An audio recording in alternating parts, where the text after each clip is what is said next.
Essa semana, alguém estava falando para mim que há 15 anos atrás sofreu uma perda terrível em sua vida de alguém, não é? E que nesses 15 anos, apesar de toda a atenção, não é? De toda a meditação, não conseguiu ver como isso foi operado para o bem em sua vida. Ainda há aquela sombra, quando você ouve a pessoa falando com você, aquela sombra escura, não é?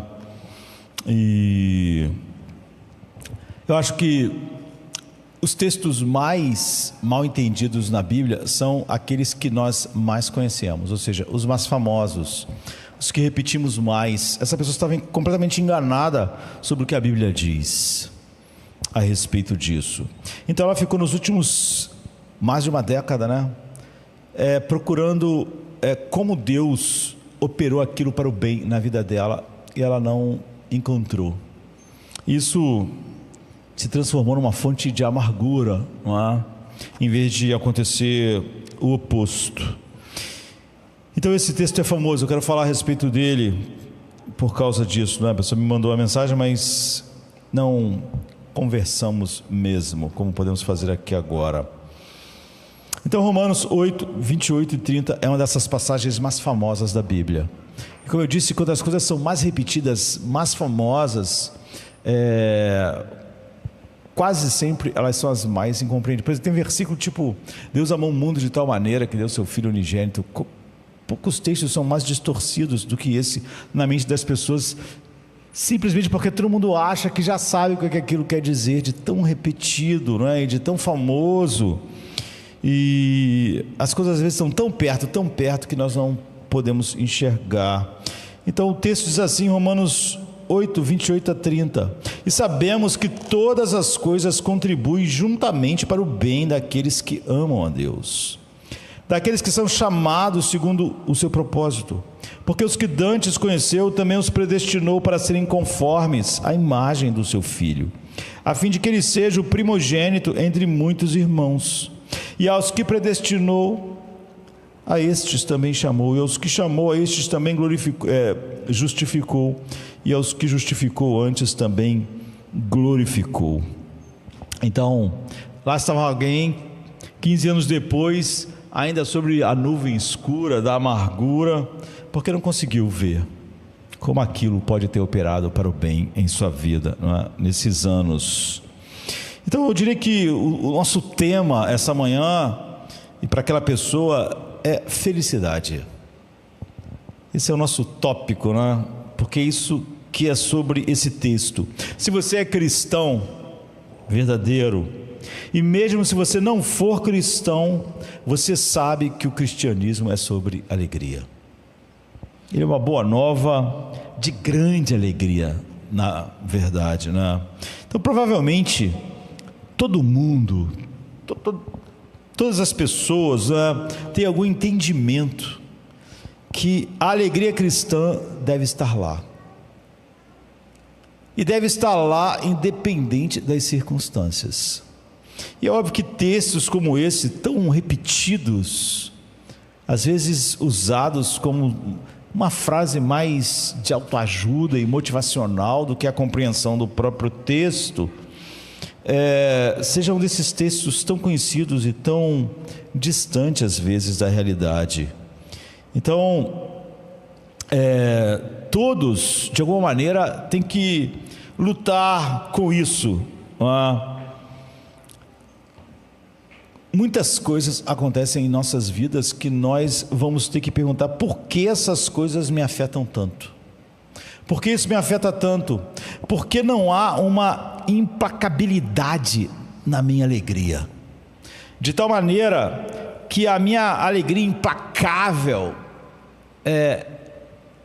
transborde sobre todas as circunstâncias da vida.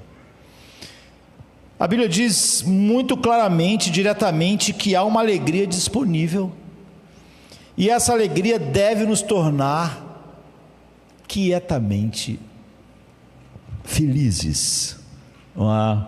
Como Davi diz, como a criança desmamada no colo da sua mãe, quietamente felizes, não importa quais sejam as circunstâncias. Esse não é um ensino espalhado raramente pela Bíblia, mas está no coração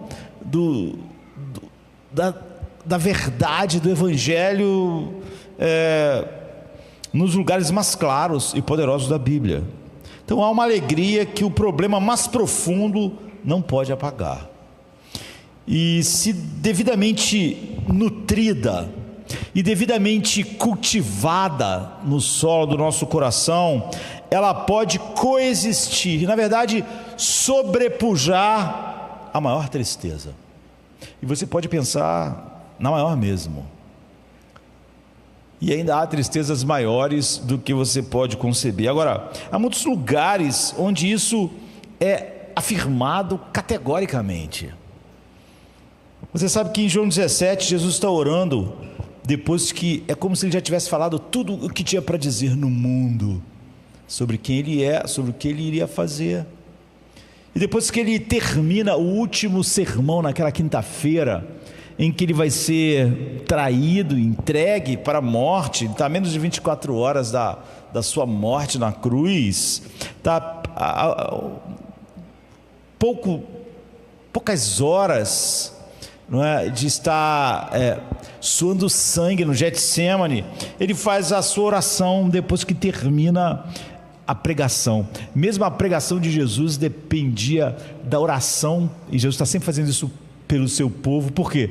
Porque a verdade em si, apesar de perfeita, não pode operar nada em nós sem a atuação realmente do Espírito Santo. É algo sobrenatural. Então ele ora perante o Pai pouco antes de deixar esse mundo, e ele ora por nós, ele ora por seus seguidores, ora por aqueles que vão ser chamados, e ele diz: eu oro para que eles tenham em si a medida completa da minha alegria. Algumas versões dizem: para que a minha alegria esteja neles e a alegria deles seja completa. Mas de acordo com o que está escrito, é isso: eu oro para que eles tenham em si a medida completa da minha alegria. Um capítulo antes, ele está falando aos discípulos, e até pouco tempo eu preguei a respeito desse texto. Diz: vós vos alegrareis e ninguém tirará a alegria de vocês. Agora, isso é bem incrível, naturalmente você vê que não há nada nesse mundo que possa produzir esse tipo de coisa, e Jesus sabe o público que ele está falando. Ele sabe quem é aqueles homens, ele sabe como vai ser a história deles. Quando ele diz para eles: olha, vocês vão ter uma alegria que ninguém vai poder tirar de vocês, eles sabem que aquelas pessoas não vão ter uma vida leve e nenhuma morte leve. Ele sabe. Ele está falando com os seus discípulos, e ele diz: ninguém vai tirar a alegria de vocês, mas o mundo ia tirar tudo dessas pessoas, literalmente, seus nomes, sua honra, sua vida. Você pode contar seus problemas, essa pessoa que estava conversando comigo pode contar a perda dela, mas Jesus estava falando com homens que vão ser perseguidos para o resto da vida. Ele está falando com homens que vão ser roubados de tudo que possuem, do seu bom nome, dos seus bens, da sua liberdade. Jesus está falando com homens que vão ser difamados e vão ser mal interpretados por toda a cultura. Jesus está falando com homens que vão ser torturados e vão ser assassinados, todos eles. O único não assassinado vai passar por todos os outros passos de humilhação, de prisão, de tortura. Jesus diz: eu estou dando a vocês uma alegria que vai resistir isso tudo. Eu não estou falando vocês, pessoas que vão resistir a isso, não, eu estou dando uma alegria que vai resistir a todas essas coisas.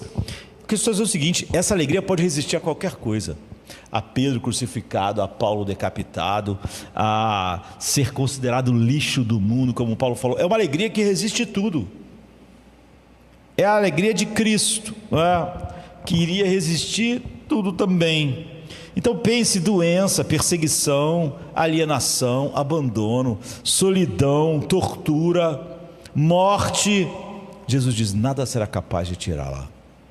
ainda que o império das trevas, o mundo, o homem, o império romano façam de tudo, ninguém vai tirar a alegria de vocês. Agora eu me pergunto, nós temos essa imperturbabilidade na alegria? Eu tenho, você tem. Muitas vezes você vai dizer não. A questão é, por que não? Por causa de alguma coisa biológica em nós? Por causa de um mau funcionamento da parte física?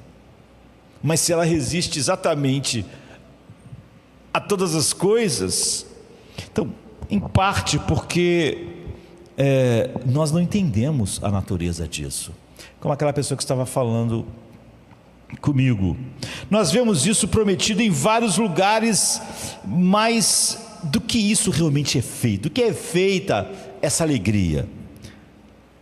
O que constrói isso em nós? Na verdade, Romanos 8 é todo sobre viver em um mundo de sofrimento.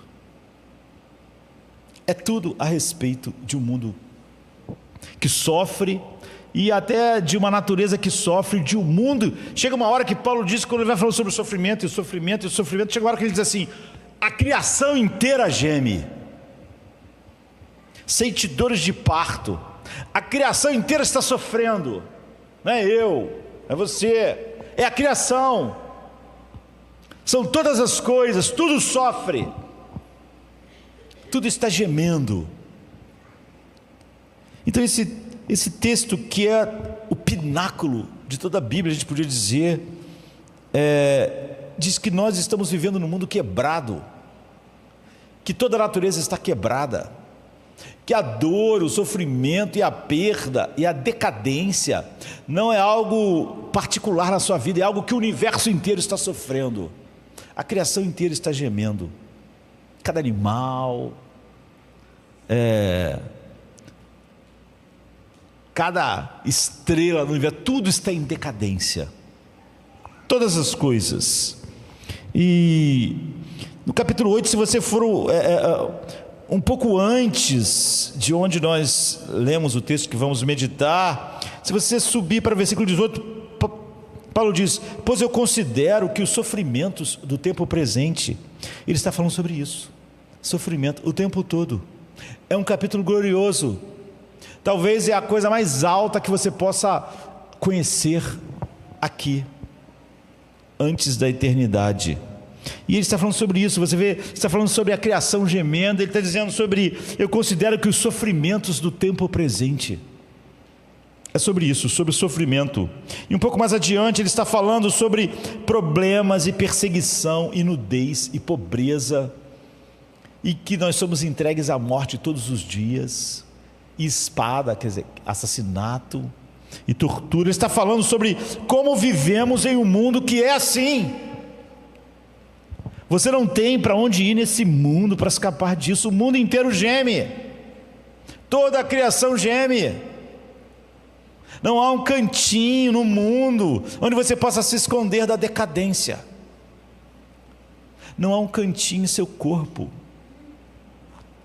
Então esses 3 versos são muito, muito famosos. Eu disse que versos famosos quase sempre são os menos compreendidos, porque nós repetimos muito sem pensar realmente neles. Não é só esses versos, são sempre os mais famosos que sofrem mais isso. E aqui está o coração daquilo que a pessoa que falou comigo queria. Ela menciona o texto, mas menciona errado. Nesses 3 versos você tem 3 princípios. Agora, há algumas maneiras de colocar isso. Eu poderia dizer que os cristãos devem ter essa alegria imperturbável, implacável, por causa de 3 coisas. É o que aquela pessoa precisa saber, é o que cada um de nós precisa saber. Há 3 razões para esse tipo de alegria, para esse tipo de felicidade num mundo quebrado. Então eu posso colocar de outra forma: a sua alegria será forte na medida em que você apreende essas 3 coisas. E não vai ser se você não apreende essas 3 coisas. Isso não tem nada a ver com a sua constituição biológica, com a sua criação, com com as suas experiências do passado,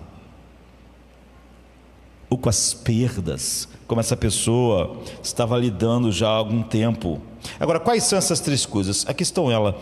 Cada uma está num verso, do 28, 29 e 30. No 28 diz,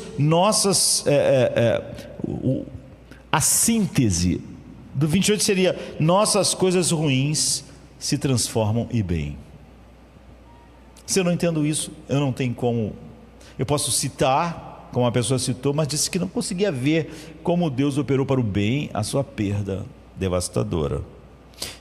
O verso 29, nossas coisas boas nunca podem ser perdidas. Não há nada que eu perco que realmente sejam essas coisas boas. E no versículo 30, as melhores coisas ainda estão diante de nós, estão por vir. Então Paulo diz a você que se você realmente foi chamado por Deus e você segue a Cristo, não é? Suas coisas ruins se transformam em bem. Suas coisas boas não podem ser perdidas por nenhuma das coisas que ele menciona: tribulação, dor, angústia, perseguição, ser considerado o lixo do mundo, torturado, assassinado. Em terceiro lugar, suas melhores coisas ainda estão por vir. Essas são as razões para a sua alegria. Se não compreendemos ela, não é de admirar que nós possamos ficar confusos ou ter justificativas humanistas para a nossa falta dessa implacabilidade de alegria que é afirmado o tempo todo nas Escrituras. Então essas são as coisas que você tem que apreender e plantar no solo do teu coração, porque essa é a base para a sua alegria. A questão é, nós entendemos essas três coisas? A pessoa que falou, menciona o texto, mas disse que não, ela entendia essas coisas. Então me deixe ajudar, não é? A primeira coisa que eu disse é, nossas coisas ruins se transformam em bem. Versículo 28, nem sempre todas as versões são adequadas, não é? Às vezes algumas são mais fracas, não é? Então uma mais literal do texto grego de Romanos está literalmente diz, para aqueles que amam a Deus, ou para aqueles que o amam, Deus trabalha juntamente todas as coisas para o bem. Deus trabalha todas as coisas para o bem, para aqueles que o amam. E nós sabemos a única forma é sermos chamados eficazmente, o Espírito Santo ser derramado em nossos corações. E a Bíblia diz que o amor de Deus é derramado em nossos corações pelo Espírito Santo que nos foi dado. Então, ou a pessoa diz que não tem o Espírito Santo, ou o amor de Deus foi derramado no coração dela. Porque o amor de Deus sendo derramado em nossos corações não é algo que possa ser separado do Espírito Santo. E Deus trabalha juntamente todas as coisas para o bem. Esse é um texto muito, muito famoso, talvez um dos mais famosos da Bíblia. Mas me deixe dar implicações, 1, 2, 3, ou ABC, 3, a respeito disso. Então olhe, primeiro de tudo diz que todas as coisas acontecem com os cristãos. Todas as coisas. Paulo está ensinando, isso é aliás extremamente importante para você, eu, aquela pessoa, entender isso, que se você vai ter um tipo de implacabilidade de alegria, um tipo de imperturbabilidade na sua alegria, a primeira coisa que isso nos diz é que as circunstâncias dos cristãos não são melhores do que a de qualquer outra pessoa. Então veja tudo o que acontece com as pessoas no mundo, tudo isso pode acontecer com você.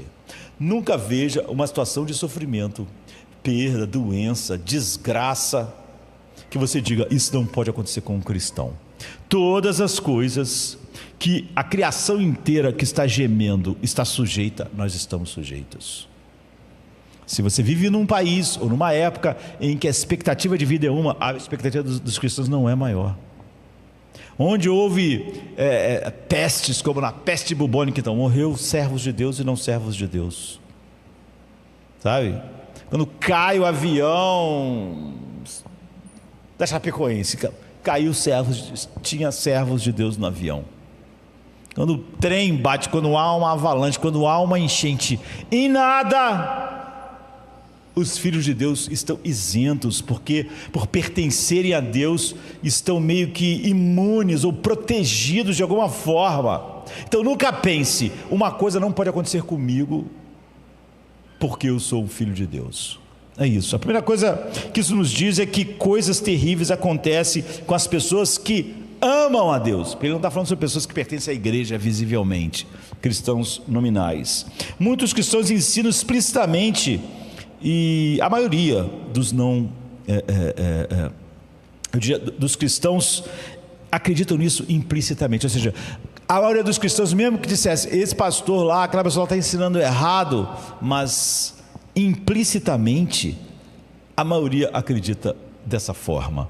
Se eu amar a Deus, se eu servir a Deus, então eu não terei tantas coisas ruins acontecendo comigo. Vai acontecer coisa ruim, mas não tanta coisa ruim. Haverá uma certa proteção disso.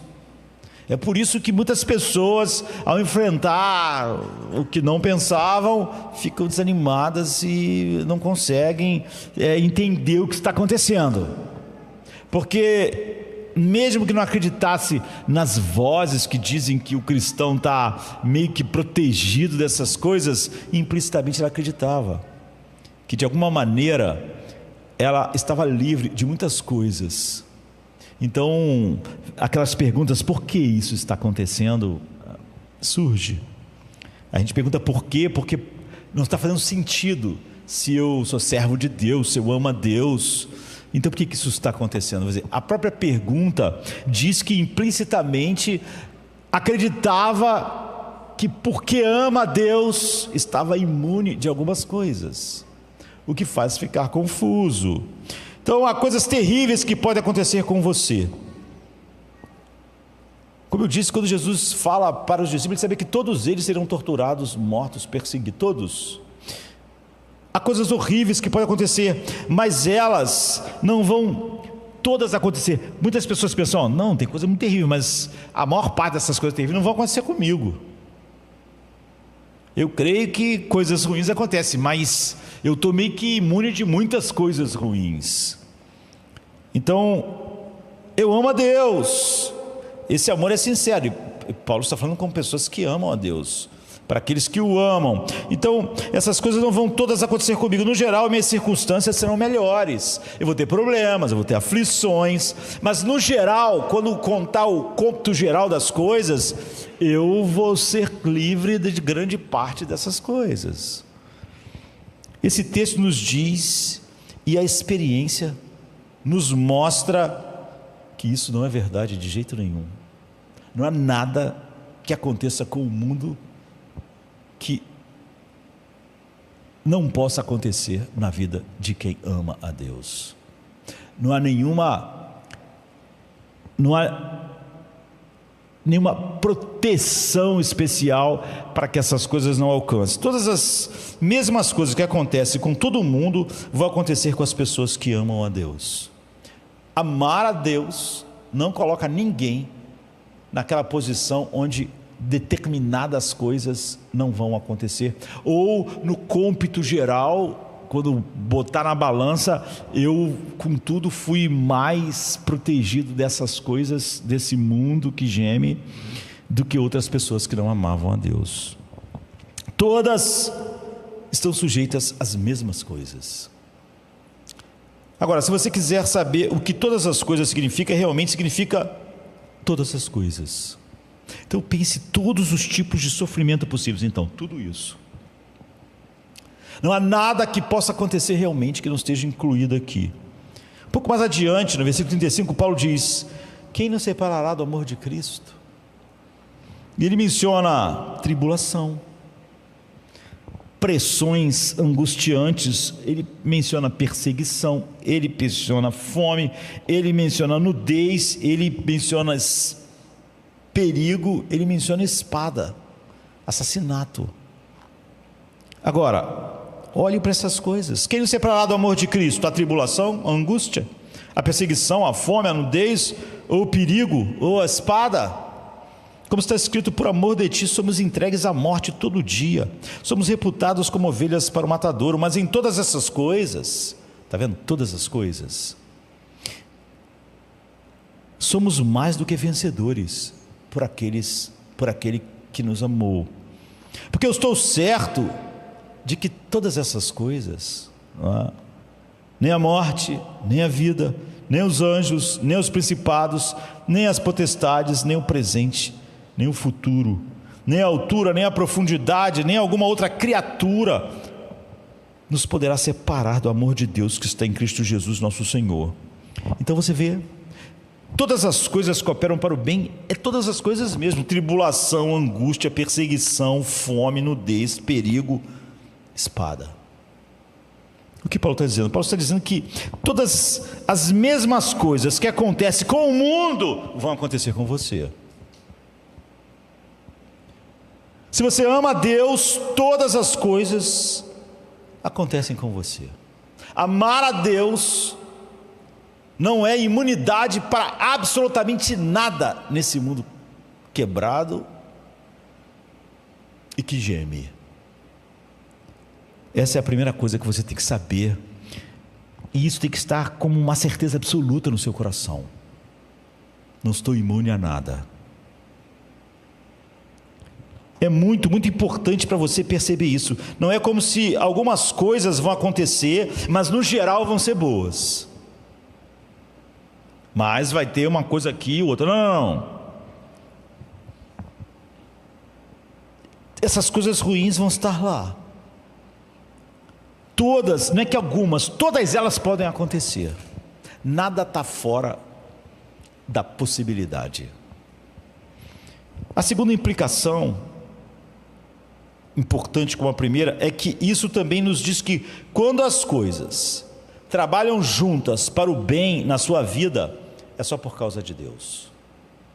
Essa é a segunda coisa, e essa é algo que também é despercebido facilmente por nós. Note que Paulo não diz que as coisas trabalham juntas para o bem. Não é as coisas que trabalham junto para o bem. Elas nunca trabalham juntas para o bem por si mesmas. Nunca. Um cristão entende isso sobre a vida. Se alguma coisa está indo bem, é porque Deus está trabalhando nisso junto. Isso é tão fácil de esquecer quanto a primeira coisa. Novamente, se você olhar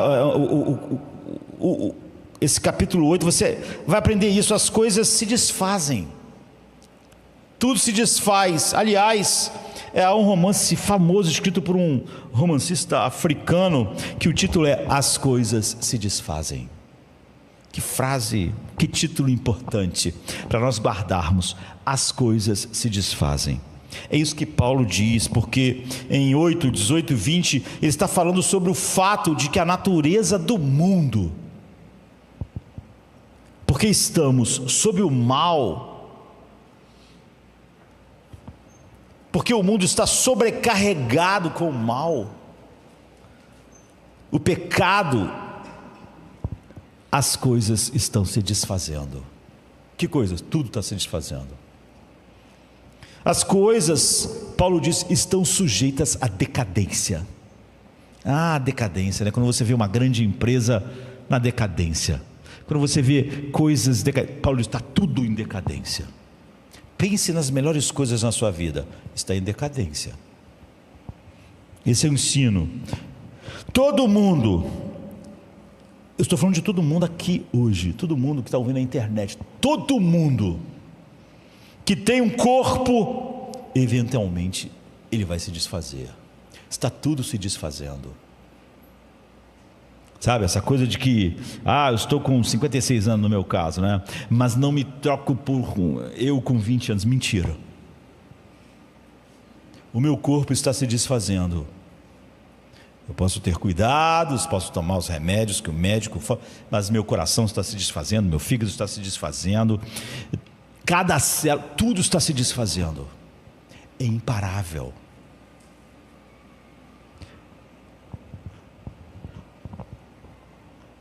Eventualmente, ele vai se desfazer tanto que não vão diferenciar ele do pó da terra. Essa é a natureza das coisas no nosso mundo. Mas não só as coisas físicas. Não é vá a uma praia e veja toda aquela aqueles pequenos grãos de areia. Então, já foram montanhas, já foram coisas maiores, já foram grandes, mas agora são aquilo. Tudo se desfaz, mas não tudo no mundo físico. Todas as famílias se desfazem. Alguém me disse, a pior coisa é uma família desfeita. Então, eu falei, então a pior coisa vai acontecer. Nossas famílias vão se desfazer. Porque realmente os filhos casam. Não. Em breve, você não vai ter mais pais. Teus filhos não vão ter mais pais.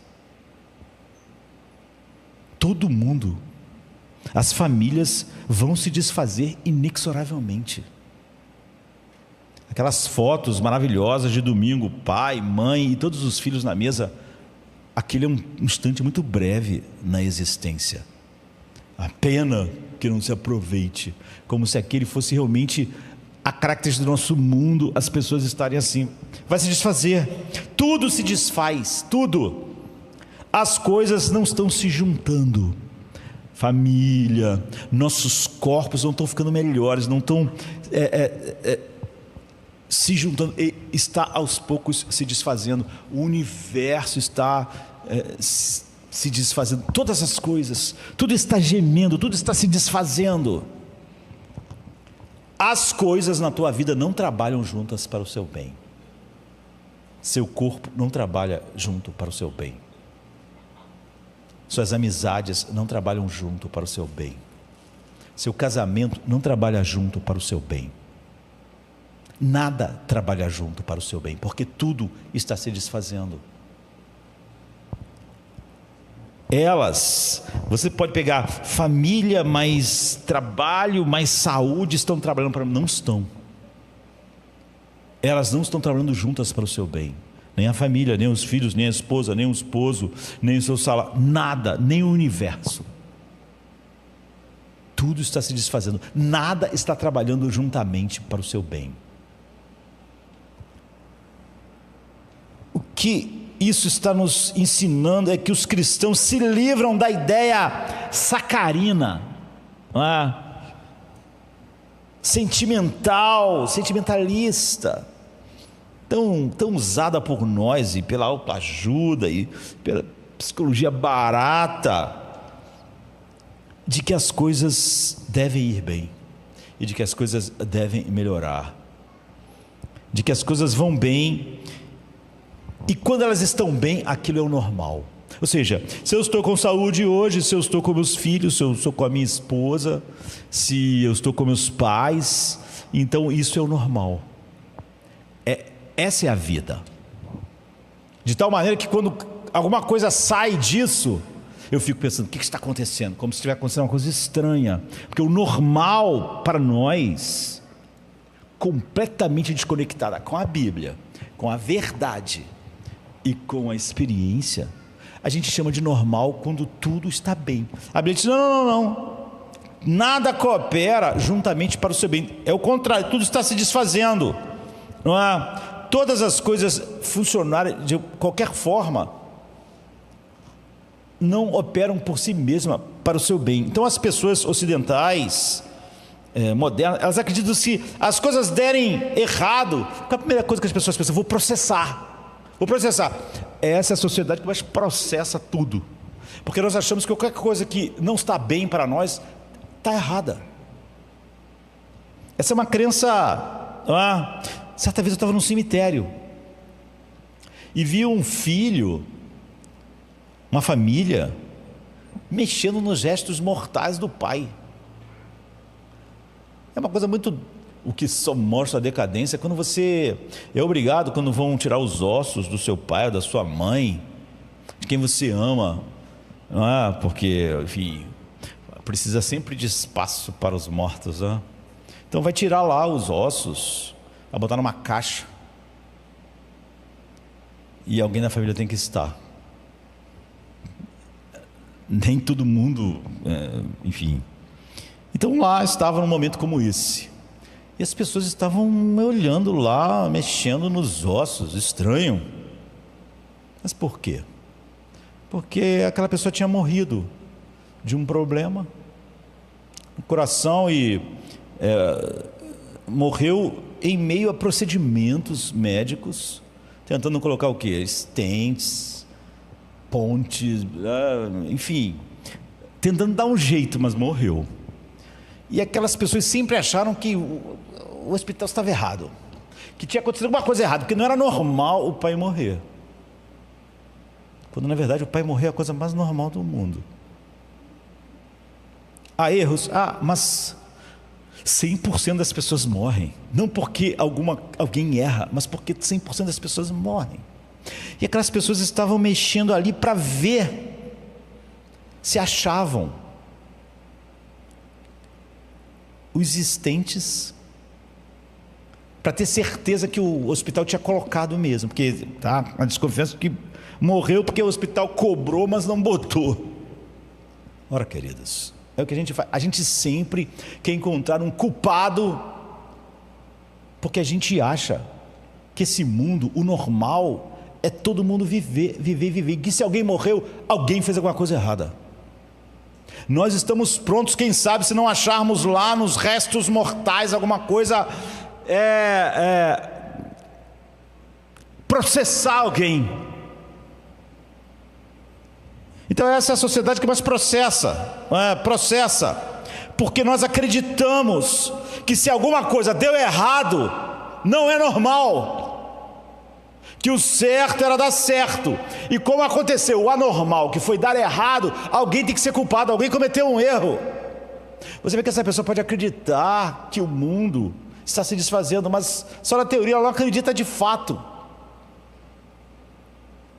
E sempre que eu estou muito amargo, querendo encontrar um ser humano culpado por tudo em minha vida, eu nunca olho na verdade para as causas últimas. Reclamar de tudo é reclamar de Deus, não é? Que é a causa última de todas as coisas.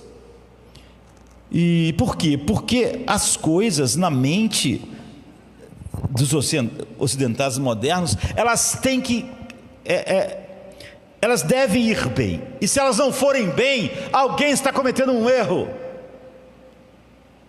porque o normal é as coisas irem bem. Os cristãos se livraram totalmente dessa ideia. A criação inteira geme. Nós não achamos que as coisas irem bem é o normal. Nós ficamos espantados, porque eu estou vivo hoje pela graça de Deus. O normal é eu não estar. Porque eu tenho filhos pela graça de Deus. Um pecador não merece nada. Os cristãos acreditam que essa visão sacarina e sentimental é a realidade. Então a pessoa diz: se a minha saúde está intacta hoje, é porque isso é o normal. Não é normal. O que Paulo está dizendo é que se sua saúde está intacta hoje, Deus está sustentando isso. Não era normal para você, pecador, ter uma saúde boa. Não é normal nem você estar vivo. Então, qualquer coisa que funcione na minha vida, eu sei, Deus está operando isso. As coisas não operam para o nosso bem por si só. Não é?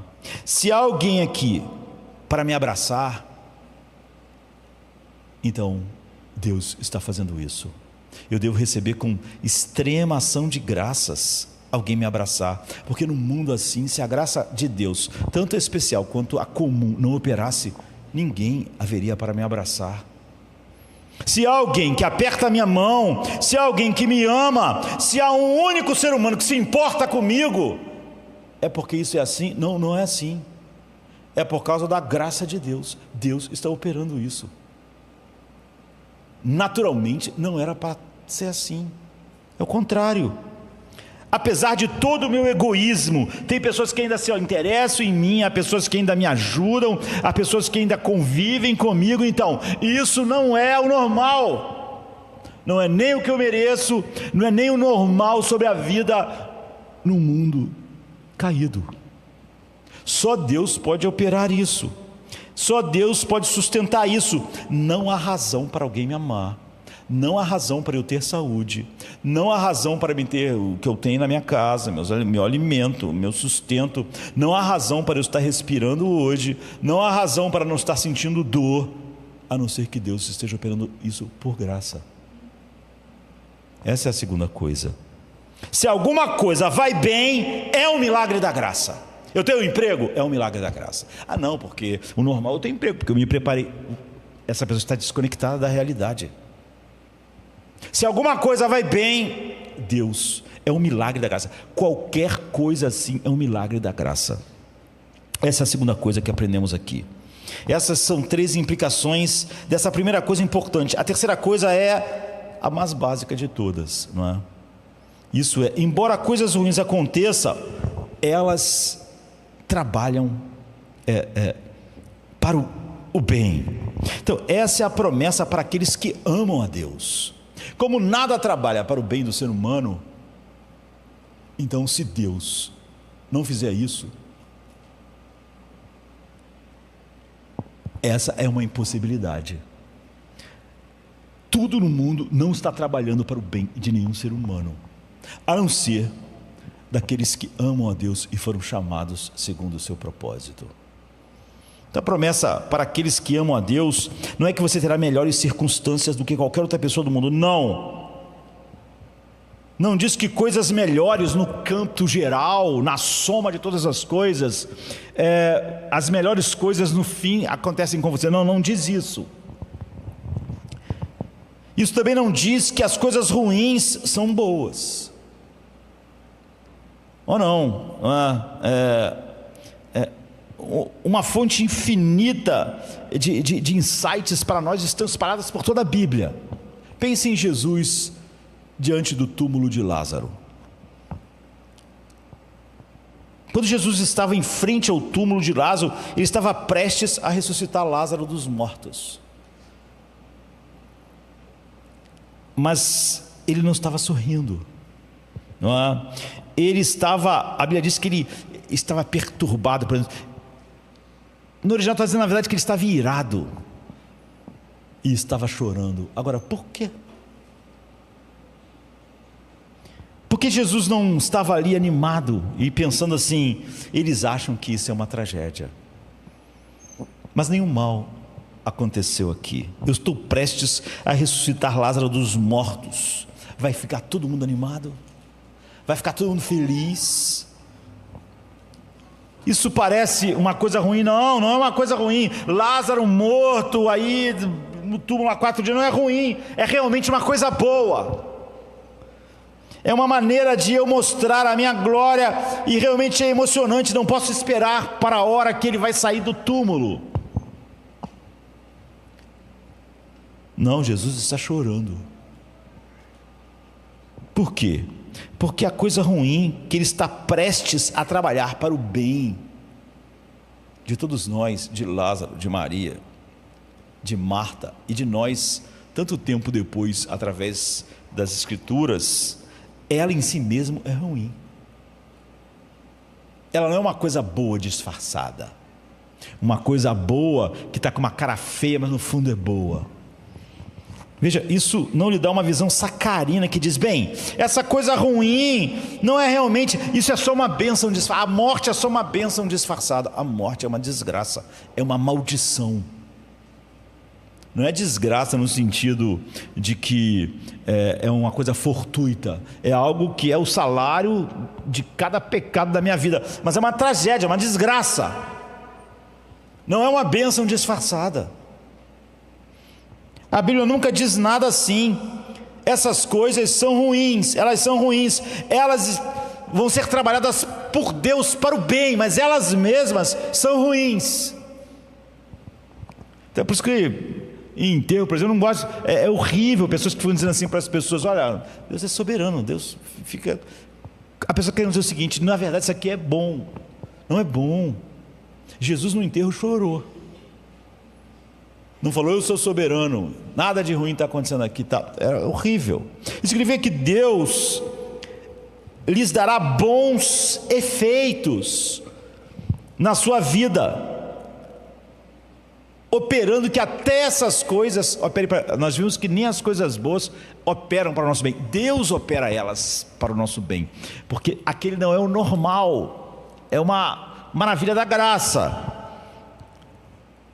Então, o que Deus está dizendo é que Ele vai trazer um bom efeito das coisas ruins. Ou seja, o espinho na vida de Paulo é ruim, é dolorido, traz profunda dor, mas vai trazer a ele humildade, e isso é bom. A humildade é boa, o espinho não é bom. O espinho não é uma bênção disfarçada, o espinho é um espinho mesmo.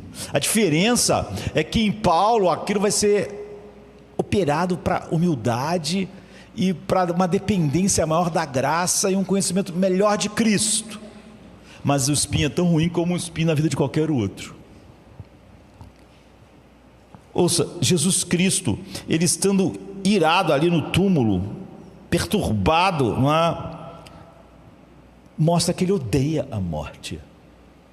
Ele não banaliza a morte. Ele não diz que a morte é só uma coisa boa, disfarçada. Ele odeia a alienação, Ele odeia a dor, Ele odeia o sofrimento. Ele odeia tanto que Ele estava disposto a vir a este mundo e experimentar todas essas coisas: dor, alienação, morte, vergonha, para eventualmente destruir isso sem nos destruir. Porque essa era a única maneira de destruir essas coisas que estão intrinsecamente ligadas ao que nós somos, sem destruir a nós mesmos. Isso é o quanto Ele odeia. Não é uma visão sacarina das coisas, não são frases. A promessa não é: se você ama a Deus, você terá mais coisas boas do que coisas ruins acontecendo. Não é. A promessa não é: se você ama a Deus, as coisas ruins realmente não são ruins, são apenas coisas boas que você não entende. Não é, elas são ruins. A promessa é que Deus pegará essas coisas ruins e vai trabalhar elas na totalidade delas para o bem daqueles que o amam. Diz que todas as coisas vão ser trabalhadas juntas, o cômputo geral, para o nosso bem. Agora, você sabe o que isso significa? Isso significa: não espere uma semana. Essa pessoa me disse que tinha 15 anos, que perdeu de maneira devastadora a pessoa que mais amava, e que não conseguia ver como Deus operou aquilo para o bem. Eu quero dizer o seguinte: não espere uma semana para ver como Deus operou para o bem a dor, a perda, ou qualquer coisa assim. Não significa: bem, algo ruim aconteceu, ok, eu darei a Deus uma semana para Ele me mostrar como isso vai se transformar num bem. Eu vou dizer: não espere uma semana, não espere um mês, não espere uma década para você ver. A promessa não é para um mês, ou para um ano, ou para uma década. A promessa não é que qualquer período ruim da sua vida, se você colocar entre parênteses, você passa a ver como isso, em algum momento, em uma semana, em um mês, em uma década, em décadas, se transformou em bem. A promessa é tomada na totalidade de toda a sua vida e no tudo. Deus promete que se você o ama, Ele fará que aquilo funcione para o teu bem, na totalidade da sua vida. O que isso significa? Talvez quem melhor resumiu isso foi John Newton, não é? Que tremendo pastor, né? E um tremendo psicólogo da alma e também compositor de hinos como Amazing Grace. John Newton diz: tudo é necessário se Deus enviou na minha vida. Nada pode ser necessário se Ele reteve. Ou seja, qualquer coisa que entrou na minha vida era necessário. Por quê? Não sei. John Newton ficou cego. Em que isso era bom? Não sei. Em que isso cooperaria para o seu bem? Não sei. Nem todos os servos de Deus ficaram cegos, mas Isaac, quantos na Bíblia? Ele diz: tudo é necessário se Deus enviou na minha vida, e nada é necessário se Ele não enviou. Todas as coisas boas que eu achava que era necessário, Ele não enviou, então não era necessário. Eu estava errado. Tudo que entrou na minha vida, os pais que me criaram, o país que eu nasci, o momento que eu nasci, a família que eu cresci, tudo que Deus enviou na minha vida era necessário. Tudo que Ele reteve não era necessário. Então a premissa é que as coisas que realmente te machucaram e realmente o matam não são essas coisas. As coisas que realmente te machucam e te matam é a tolice, o orgulho, o egoísmo, a dureza do coração, a negação de seus defeitos,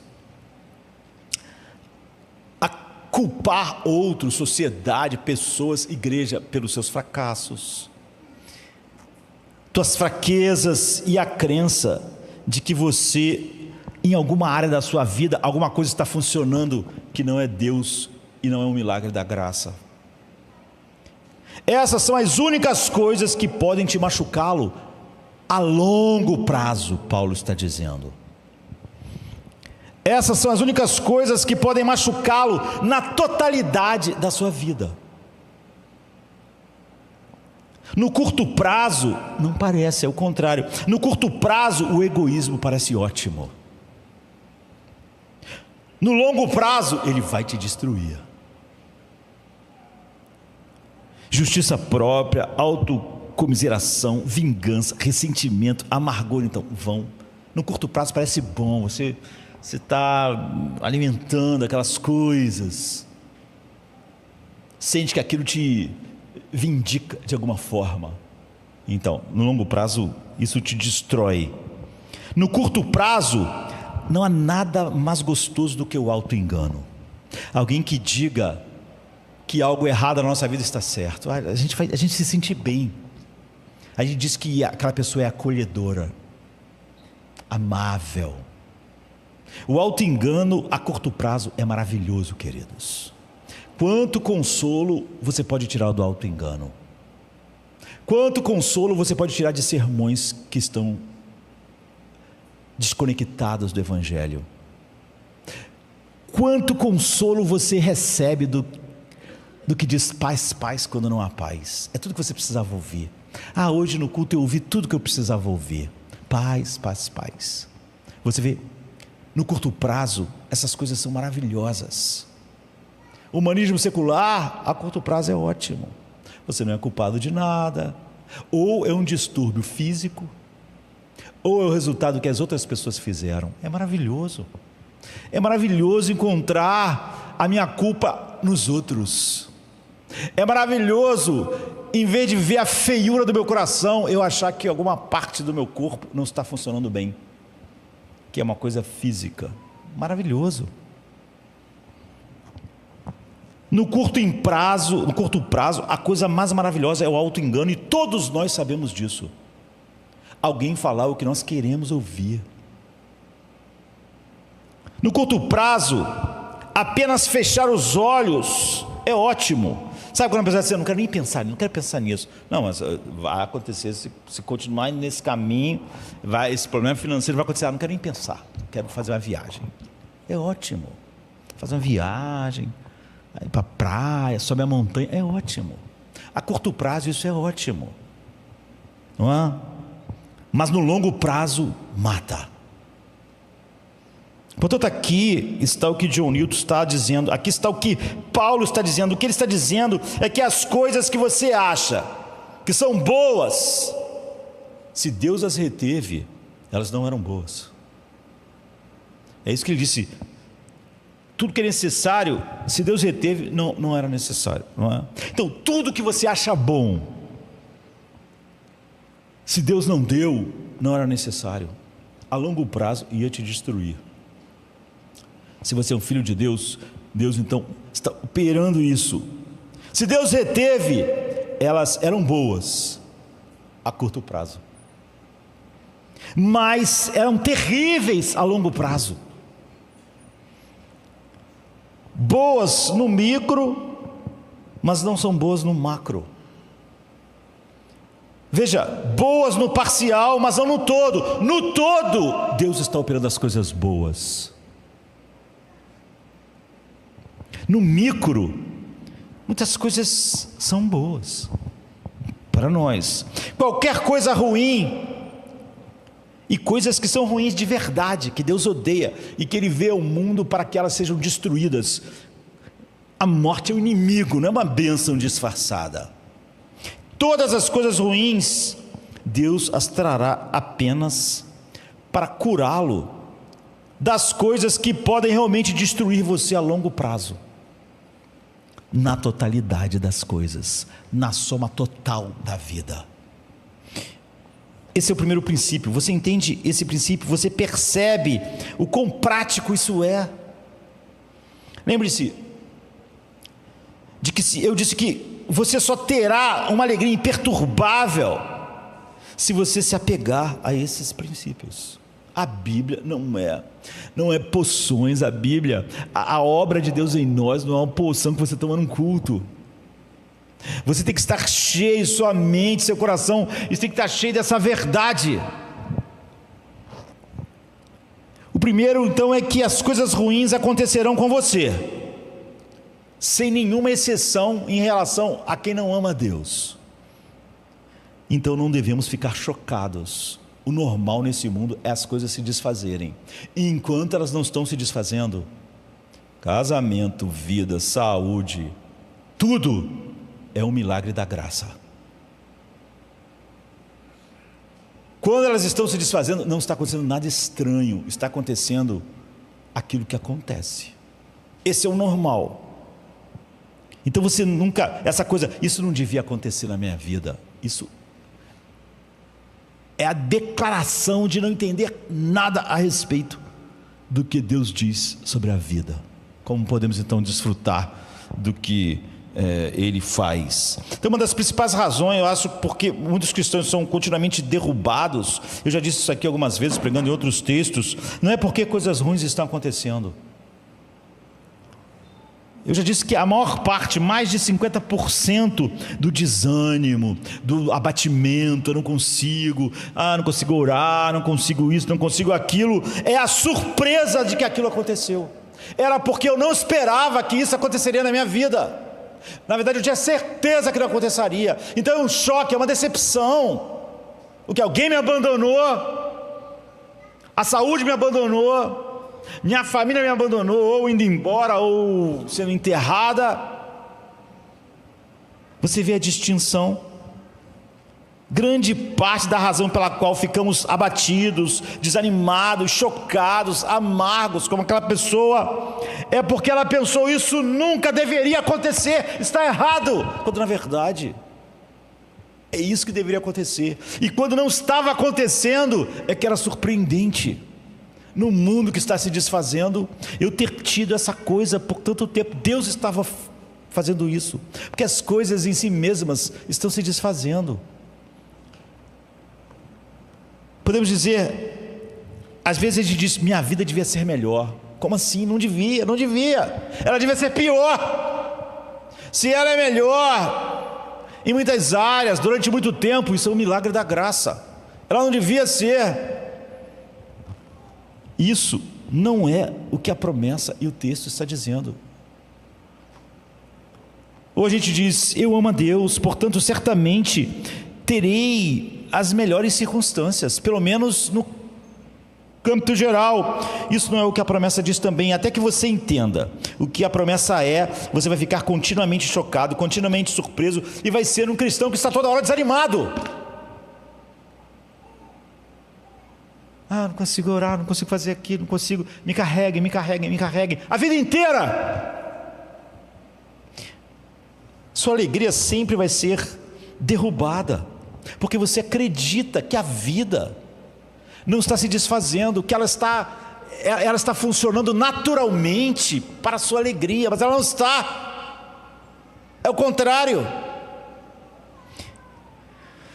Sua alegria então vai ser derrubada vez após vez, mas se você entender o que está acontecendo, isso é incrível. Jonathan Edwards pregou um sermão, chamado Felicidade Cristã, um dos primeiros que eu li dele. Ele diz que se você entender isso, se você realmente acreditar em Romanos 8:28, você, abre aspas, ele diz: pode olhar para baixo sobre todo o exército de aflições mundanas sob seus pés, e considerar consigo mesmo a alegria nisso que, por maiores que sejam e por mais numerosas, deixem que todas juntem suas forças contra ele e vistam suas armaduras, formas e aparências mais lamentáveis e terríveis, e gastem toda a sua força, vigor e violência com o esforço de fazer-lhe qualquer mal ou dano real, mas tudo será em vão. Se você entende esse texto, esse é o primeiro princípio. Você vê isso, se você se apegar a esse primeiro princípio, você praticará louvor rotineiro.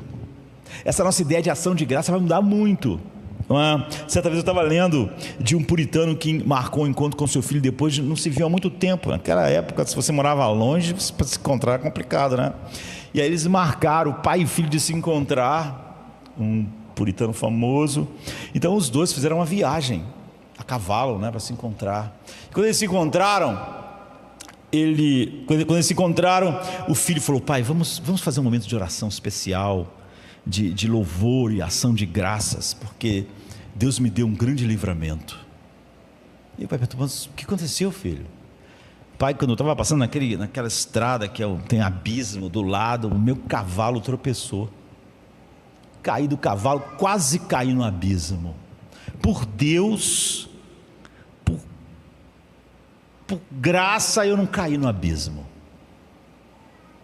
E o pai: então eu também quero fazer essa ação de graça com essa mesma intensidade. E o filho perguntou ao pai: mas por quê? O cavalo tropeçou? Não, meu cavalo não tropeçou, não aconteceu nada. Deus me livrou de tal maneira que meu cavalo não tropeçou, aconteceu nada, foi tudo bem.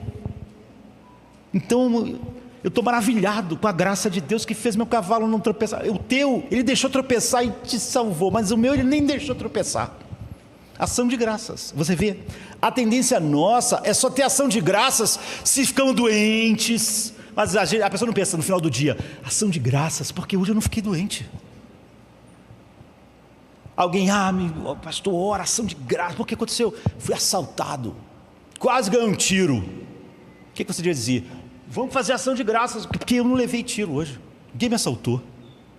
Maravilhoso, maravilhoso. Deus deixou alguém dar um tiro, você não morreu, mas Deus não deixou nem me darem um tiro. Me salvou. Passei o dia, meu cavalo. Mas você vê, sempre que a gente fala sobre isso, porque a gente acha que aconteceu uma coisa fora, a coisa que não devia acontecer. Eu não devia ser assaltado, não devia ter tido um tiro, mas eu, como passei o dia inteiro, ninguém me assaltou, ninguém me deu tiro, eu penso: aconteceu, foi normal. Porque para mim o normal é o meu cavalo não tropeçar, é o contrário.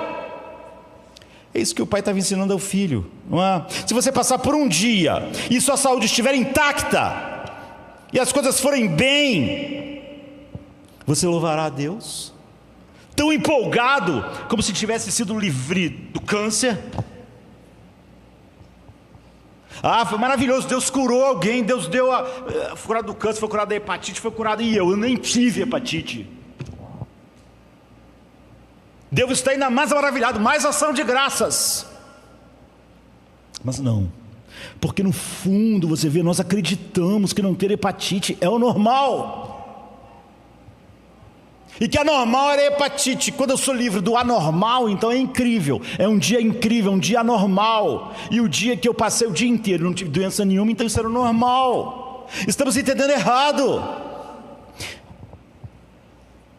Nós devemos ter louvor empolgante e rotineiro.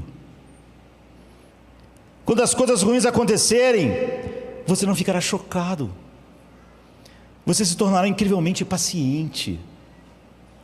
Se você estiver disposto a sentar e olhar para o quadro todo, como o Jonathan está falando no seu sermão, você pode dizer, ele diz: venham túmulos, venham cruzes. Essas pessoas estavam acostumadas a enterrar seus filhos aos montes. Quanto mais baixo, o hino diz: você me deitar, de John Newton, mais alto tu me levantarás. Quanto mais baixo você tentar me destruir, mas Deus me edificará. Isso é o que esse texto diz. Você precisa acreditar nisso. Você entende isso? Essa é a cosmovisão que você tem da vida. A segunda coisa é que as coisas boas que temos não podem ser perdidas.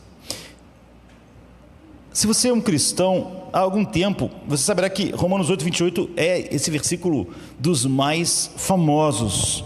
As pessoas usam o tempo todo esse versículo sozinho. É como se fosse um versículo clássico da caixinha de promessas. Em alguns lugares é chamado de caixinha de bênçãos. Qual é a desgraça da caixinha de bênçãos, queridos? Ou da caixinha de promessas? Você pode dizer, não, são versículos bíblicos, é verdade, todos são. Mas a desgraça da caixinha de promessas é que o versículo lá, você tem essa pequena caixa de promessas com versos que você puxa, você puxa uma, e você puxa, e eu acho que puxar é a maneira de escrever mesmo, porque você arranca aquilo da página da Bíblia. É uma promessa solta. Você pega uma promessa, só que ela não está conectada, porque está na caixinha, ao verso que veio antes, ao verso que vem depois. É a caixinha para tirar o texto do contexto. É um versículo sozinho. Não existe versículos sozinhos na Bíblia. Ele está ligado ao que vinha sendo falado, ligado ao que vai ser explicado. Mas como eu só tenho um versículo que eu tirei da caixinha, ou abri a Bíblia e botei um dedo, eu só tenho ele. Você não pensa, ao ler um verso assim, no que veio antes, nem no que vem depois. Você só se sente bem, porque esse era o propósito. Que coisa. Hoje eu estava meio angustiado, aí Deus falou comigo, 1 Pedro 1,5. Isso resolveu tudo. Mas o que Pedro estava falando a respeito disso? Não, o versículo diz isso. Não, tudo bem, o versículo diz isso, eu já sei. Mas o que ele diz antes? O que ele diz depois? O que quer dizer esse texto na Bíblia? Esse versículo não quer dizer o que você está pensando. Então, se você se sentiu bem, como eu digo, as coisas que nos fazem bem a curto prazo as pessoas amam, não é? Você envia aquele texto para a sua mente, e quando você tira esse versículo da caixinha, todas as coisas contribuem para o bem. Você pensa, que coisa maravilhosa. Bem, agora, você sabe o que a maioria das pessoas pensam, não é? Quando fazem isso, todas as coisas contribuem juntamente para o bem. Elas dizem, que maravilha, é a palavra que eu precisava ouvir hoje. Já sei que as coisas vão acabar bem, não é? Que como essa pessoa já tinha passado 15 anos, ela não conseguia ver o bem que veio da perda. Então as pessoas começam a interpretar assim: eu queria entrar na faculdade, ou então eu queria aquela pós-graduação, então eu queria aquele cargo, eu fiz aquele concurso, eu fiz isso, eu fiz aquilo, então eu queria casar, mas não casei. Mas isso vai cooperar para o meu bem. Isso quer dizer que eu vou encontrar uma pós-graduação melhor. Se essa pessoa que eu amava foi embora, então quer dizer que Deus tem alguém melhor para mim, em algum lugar. Eu não casei com essa garota que eu queria casar. Isso quer dizer o quê? Como isso coopera para o meu bem? Quer dizer que tem outra garota que é melhor do que essa, que eu vou casar com ela. Agora ouça, não existe essa promessa na Bíblia. Vamos encarar, isso não é a promessa de Deus. Então, pode haver uma história de alguém que não casou com alguém que achava que amava e encontrou outra pessoa e casou e foi um bom casamento. Mas há um monte de gente que não casou e teve um problema com quem ia casar e depois nunca mais achou ninguém.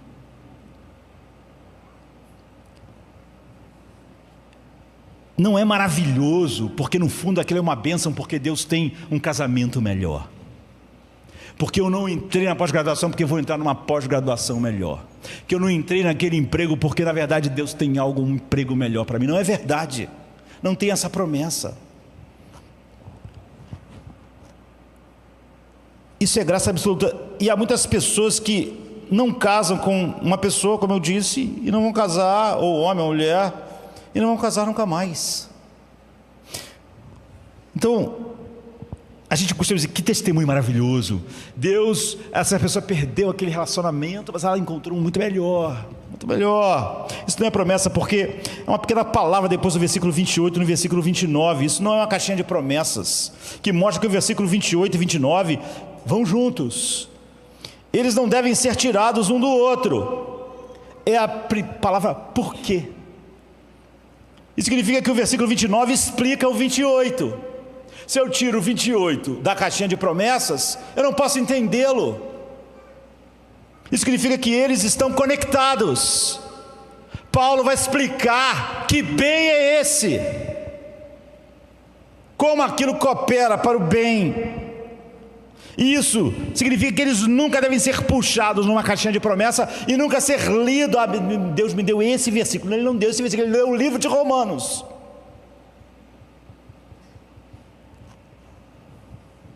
Aqui está o que diz: nós sabemos que todas as coisas contribuem juntamente para o bem dos que amam a Deus,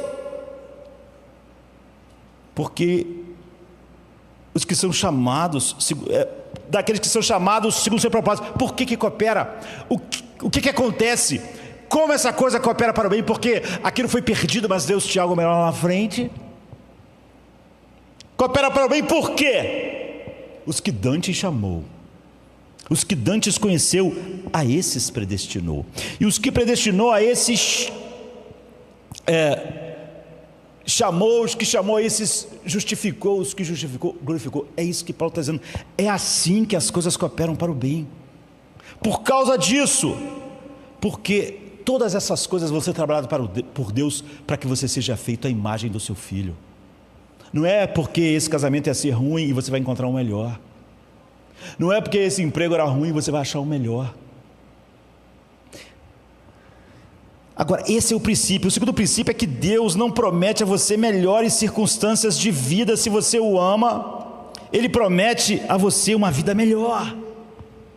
Ele não promete a você melhores circunstâncias. Ele disse, isso vai cooperar, eu estou operando uma vida melhor, não circunstâncias melhores. Essa foi ruim e eu deixei você perder, porque eu tenho uma circunstância melhor. Não há, casamento é uma circunstância. Ele não diz, o que é o bem? Você diz, se eu não entrar nessa pós-graduação, eu entrarei numa melhor. Se esse casamento que eu pensei que ia acontecer, estava noivo, deu errado, foi terrível, então Deus tem alguém melhor para mim. Não, o texto não diz isso, a Bíblia não diz isso. Por quê? Porque pós-graduação é uma circunstância.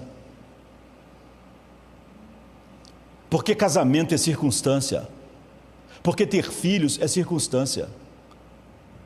Estamos falando de uma alegria que está além das circunstâncias, e não que Deus tem uma circunstância melhor por causa daquela circunstância ruim. Jesus Cristo diz aos discípulos que vão perder todas as coisas, depois o seu nome, depois vão ser torturados e mortos. Eu vou lhes dar uma alegria que não depende de vocês não serem mortos, não depende de vocês não serem difamados, assassinados, não depende de circunstâncias.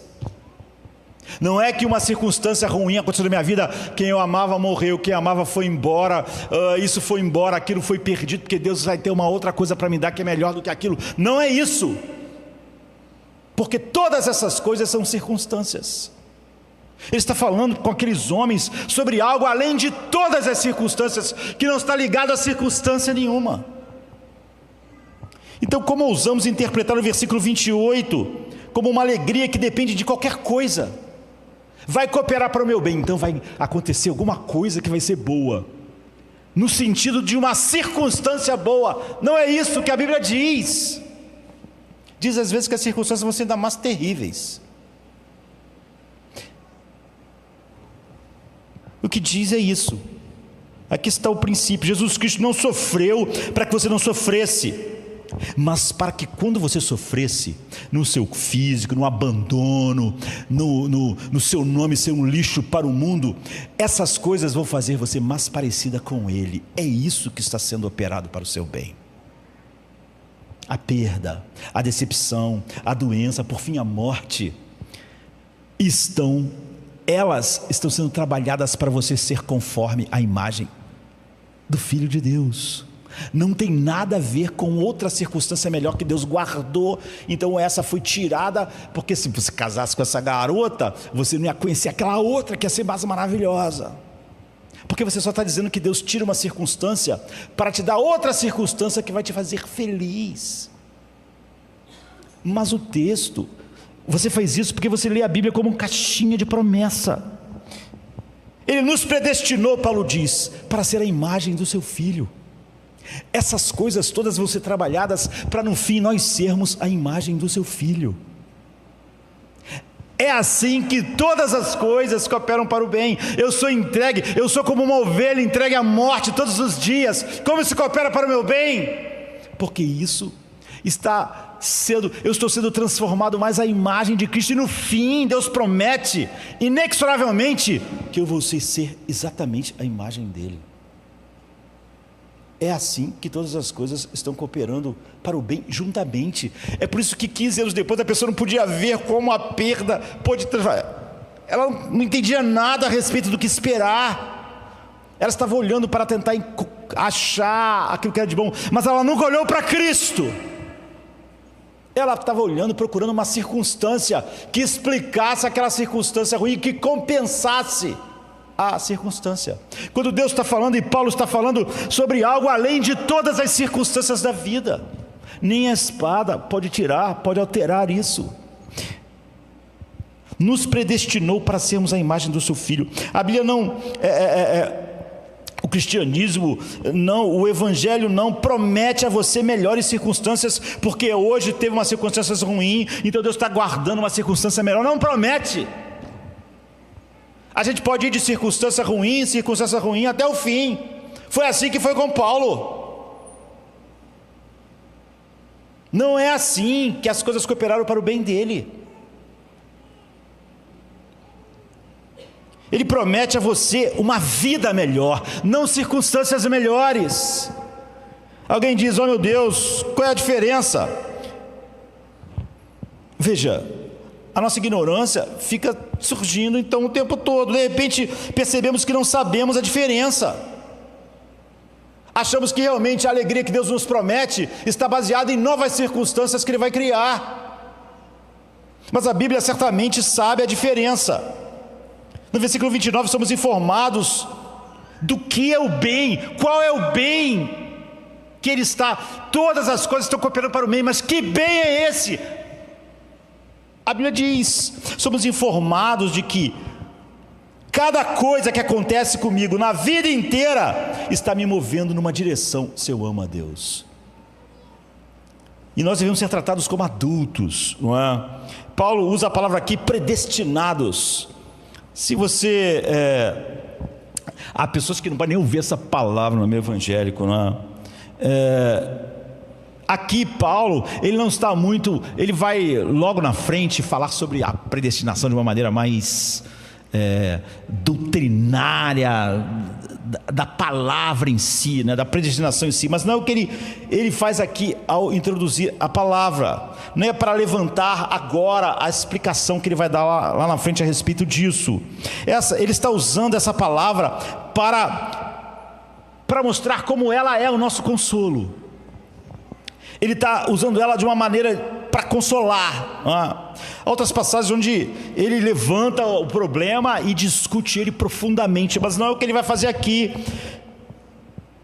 E quando eu disse que devemos ser tratados como adultos, é isso. Vocês vão ver Paulo, em vez de impor sua agenda nisso, simplesmente porque ele quer um debate sobre isso aqui agora. Não. Ele vai falar sobre isso um pouco mais na frente.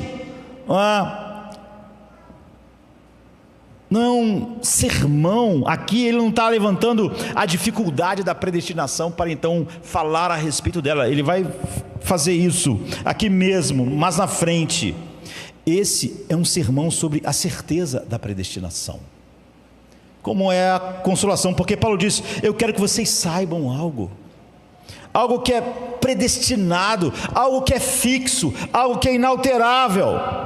Se você ama, há algo absolutamente fixo sobre você, ok? Isso é tudo que ele está tentando transmitir agora. O que é? Você vai ser conformado à imagem de Cristo, e tudo na sua vida vai cooperar para isso.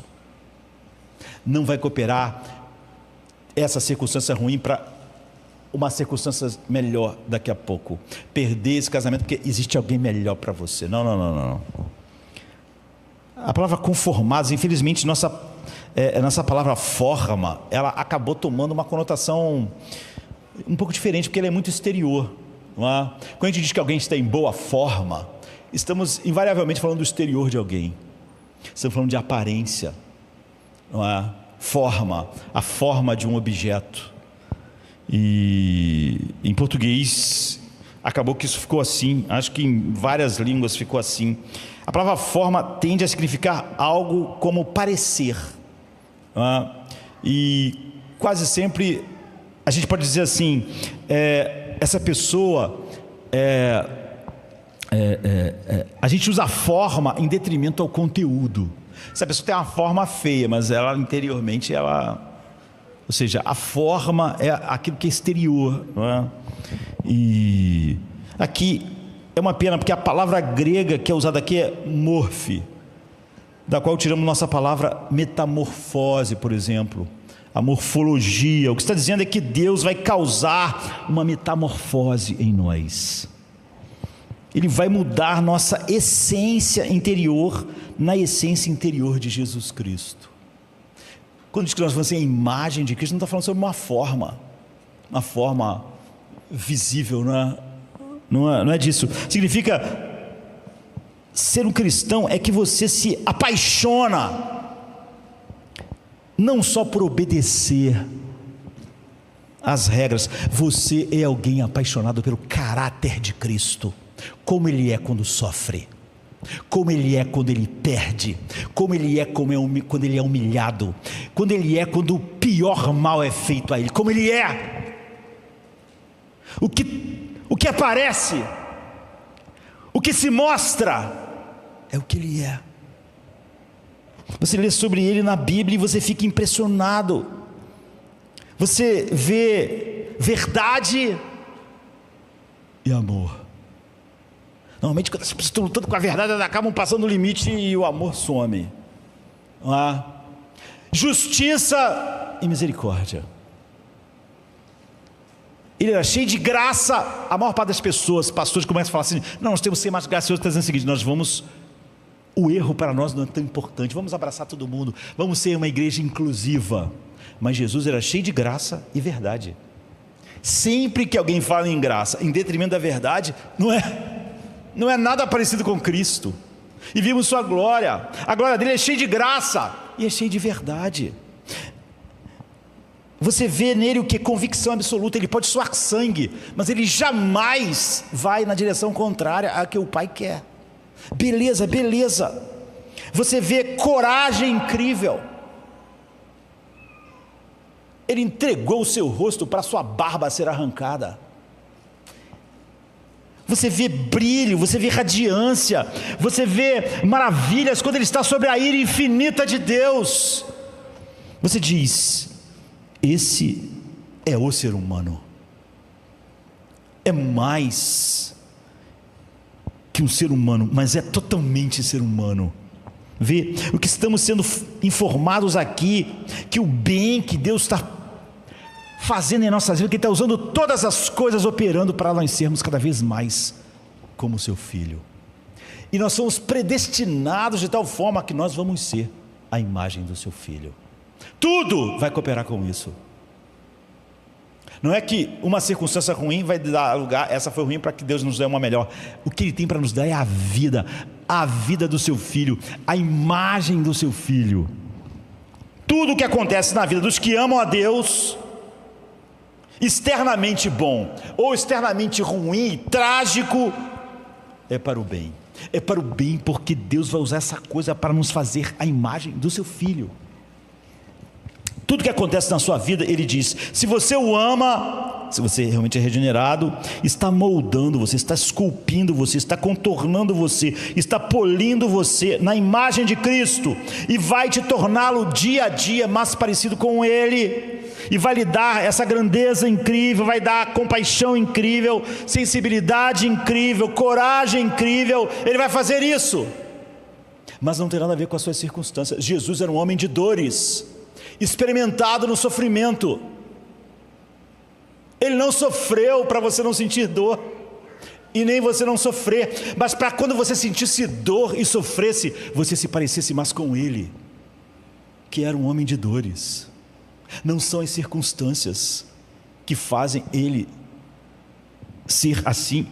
As circunstâncias não têm nada a ver com isso, elas só manifestam que Ele é. Deus está dizendo: eu vou fazer isso, eu vou fazer todas as coisas cooperarem para vocês serem muito além das circunstâncias. Eu não estou dando uma circunstância ruim para lá na frente dar uma circunstância melhor para vocês serem felizes. Eu não estou fazendo isso. Eu estou dando a vocês a vida do meu Filho, e eu predestinei vocês para serem conforme a imagem dele. Isso quer dizer que é fixo, que é impossível. Por isso que Paulo vai chegar no fim e dizer: nem morte, nem a vida, nem as potestades, nem os demônios, nem a aflição, nem a espada, nem o assassinato, nós podemos ser entregues à morte todo dia, ou seja, desgraça sobre desgraça, nada pode impedir o que Deus está fazendo. Não é que sofremos isso para amanhã Ele nos honrar e nos colocar numa posição melhor. Não, não, não. Ele está fazendo algo muito maior. Ele está nos fazendo a imagem do seu Filho. Tudo que está acontecendo na sua vida é para isso. Tudo, se você é predestinado. É por isso que John Newton disse: tudo que Ele enviou é necessário. É necessário para o meu bem. É necessário para me fazer mais como seu Filho. Nós estamos predestinados. E você chega no versículo 30, surpreendente, diz que os que dantes conheceu, os predestinou, e os que predestinou a esses também chamou, os que chamou a esses também justificou. Nós entendemos tudo isso, e sempre é engraçado quando ele chega ao ponto de dizer que nós somos já glorificados no passado. É porque Ele vai te torná-lo belo como Jesus, e isso está tão predestinado, tão certo, que Ele não precisa falar que é algo que Ele vai fazer. Ele vai te dar todas essas coisas incríveis. Você na terra, você vai ser mais como o homem de dores, experimentado em sofrimento. Isso é garantido, que você vai ser transformado na imagem. Não importa o que as pessoas tiveram com você. Meu pai foi assim, minha mãe foi assada, o mundo me tratou mal, então agora minha alma está destruída para sempre. Não, não, não, não. Tudo isso vai ser usado para o seu bem, se você ama a Deus. Isso vai fazer você mais parecido com Cristo. Isso não tem poder para parar isso. Potestades não tem, situações não tem, criação não tem, nada tem. Não importa o quanto as pessoas tenham tentado te prejudicar. Não importa se você foi casado ou solteiro, se você foi saudável ou não. Não tem ideia de que Deus não vai deixar isso ou aquilo acontecer. Eu não casei ainda porque Deus tem preparado alguém para mim. Não, isso é tolice. O que Ele vai fazer é não deixar nada que Ele determine entrar na sua vida, a não ser para te conformar à imagem do seu Filho. Você está predestinado a ser conformado à imagem. Não só isso, o fim do que Ele deseja, o fim de que Ele seja, o texto diz, o primogênito entre muitos irmãos, mas é primogênito de uma maneira diferente aqui, não é? Porque naquela época de Paulo, nosso tempo está acabando, né? A adoção quase sempre era na vida adulta. Era muito raro a adoção de bebês, como é hoje, ao contrário, né? Porque naquela época, normalmente, quando alguém tinha posses, riqueza, e percebia que não tinha filhos para deixar herança, ele escolhia entre as pessoas que o serviam, aquele que ele achava mais adequado para ter o seu nome, para receber todas as coisas. É por isso que Abraão chegou ao ponto de dizer: eu acho que o jovem, né, Eliezer será o meu descendente, vou ter que adotá-lo, para ficar com a minha herança, com o meu nome, para dar continuidade. Não era um bebê, porque sei lá como esse bebê vai ser, se vai ser uma pessoa de bem. O Eliezer é uma pessoa de bem, pessoa maravilhosa, confio nele, me serve há muitos anos, acho que vai ser ele, porque as adoções eram assim, e sempre o filho, ou o filho primogênito, ou esse filho adotado, tinha quase tudo. Mulheres, por exemplo, não eram herdeiras assim, era óbvio, desfrutavam do que a família tinha, mas nunca ia herdar realmente os bens e o nome da família. Certa vez eu vi alguém dizendo que quando Paulo diz ele será o primogênito entre muitos irmãos, a pessoa disse, como ela não era da nossa cultura, é uma coisa antiga, né? Um texto bem antigo, ela foi impactada de um jeito que nós às vezes não somos, porque ela disse, maravilhoso, porque nas famílias, naqueles dias, não havia igualdade entre irmãos, e pior ainda entre irmãos e irmãs. O filho primogênito tinha quase tudo, e os outros irmãos muito menos, porque o filho ia representar, ia ser quem o pai era para a família, e as irmãs estavam até fora. Mas aqui o que está dizendo é que todos são um com o primogênito, ou seja, que no reino de Deus não há essa ideia de que alguém vai receber algo especial em detrimento do outro, como o primogênito recebia. Você pode dizer assim, mas Jesus não é o primogênito entre irmãos. Mas ele é o nosso cabeça, nós estamos nele, tudo que recebemos nele. Como ele recebe tudo, todo mundo recebe tudo. O que era o contrário é mais maravilhoso, essa incondicionalidade do relacionamento com Deus. Ninguém tem mais direitos de acesso, de comunhão com Deus do que qualquer outro na família de Deus. Ninguém vai ser mais a imagem de Cristo do que outro. Todos têm esse acesso, essa é a predestinação, todos têm esse mesmo destino, não é? E você fica maravilhado, você vê, é sobre isso que Deus está falando, é isso que Ele está operando todas as coisas para nós sermos conformes à imagem do seu Filho. Ele predestinou isso, e tudo está cooperando para isso. Não de uma circunstância ruim, porque Deus preparou uma melhor. Então, na verdade, o que Paulo está dizendo, que Jesus está dizendo é o seguinte: as circunstâncias não podem machucar vocês, não podem, só vão ajudar vocês a serem como eu. É isso. Quanto mais você viver de quem você é em Cristo, você se tornará como Ele na realidade, e isso é inexorável. Ele está prometendo a você uma vida de grandeza. Se você sofrer muito, você vai sofrer como um homem de dores sofreu. Se você perder muito, se até o fim só houver perdas, isso não mudará o que Deus está fazendo, operando essa coisa para o seu bem.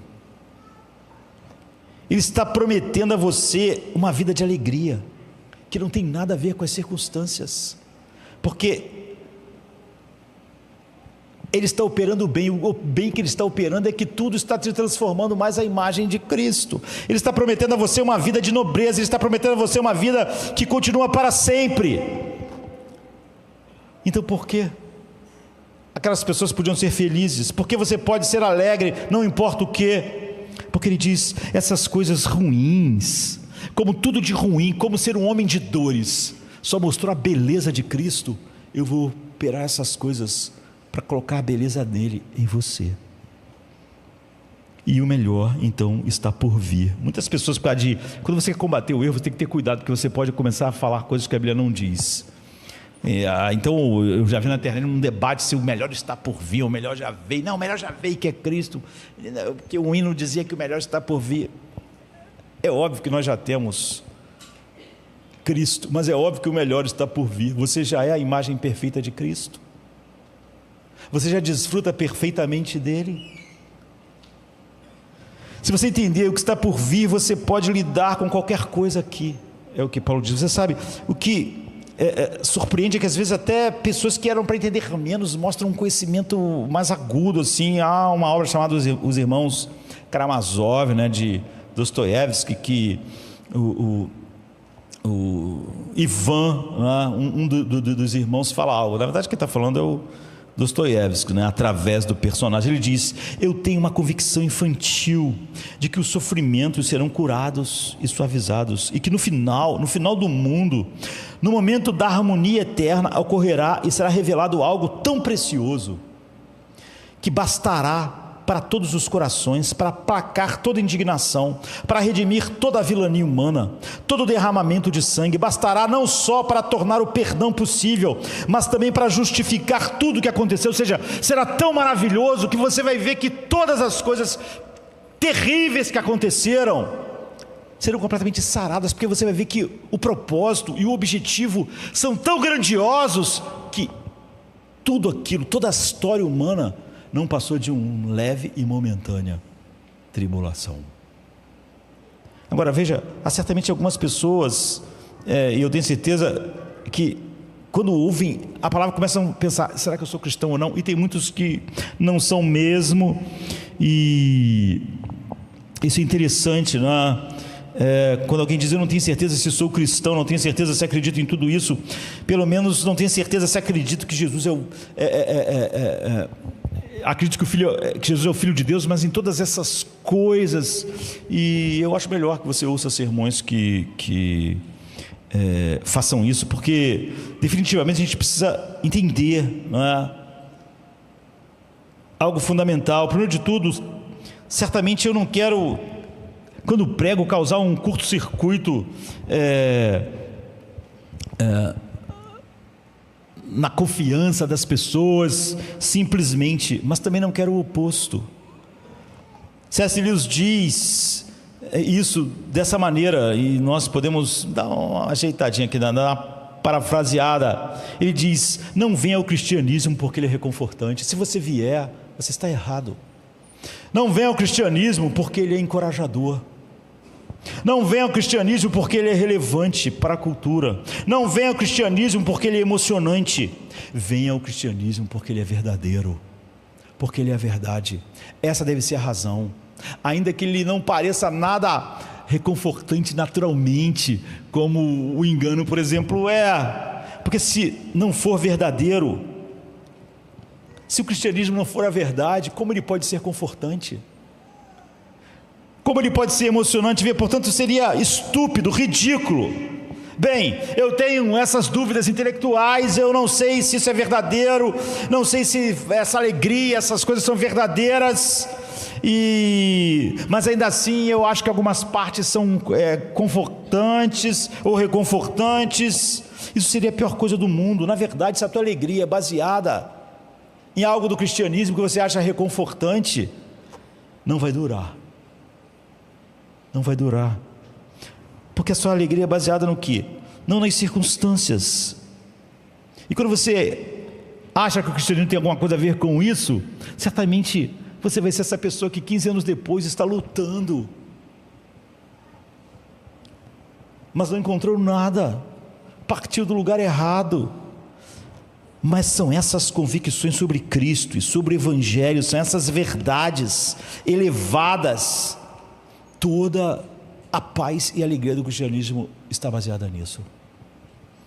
Paulo diz: pois eu considero que o sofrimento do tempo presente, como eu disse, esse texto é sobre isso, não são dignas de ser comparadas com a glória que em nós há de ser revelada. Considera, ele compara, ele pensa, é uma verdade para ele, de tal maneira que ele pode comparar com as outras coisas, ele soma, e é disso que vem a alegria dele, é disso que vem a felicidade dele.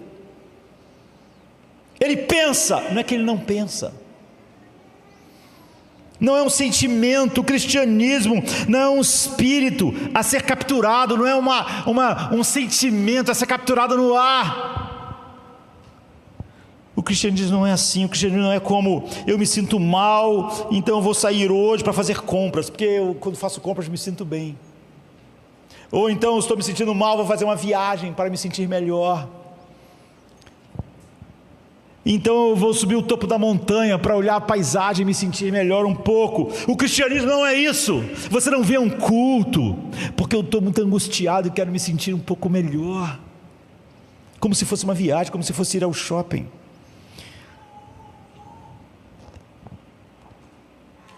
Você quer por um tempo afastar a dureza da vida quando você vai ao shopping comprar. Quando você vai à montanha, quando você vai viajar, você quer afastar a dureza da vida como se ela não existisse.